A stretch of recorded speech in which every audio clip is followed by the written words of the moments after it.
It was the witching hour, when the boogeyman comes out. When people go missing.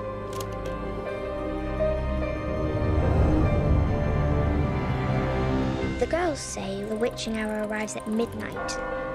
I think it comes at 3 in the morning, when I'm the only one left awake.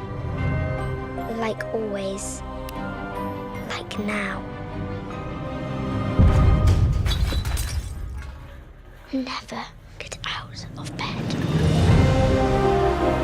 Never go to the window. Never look behind the curtain.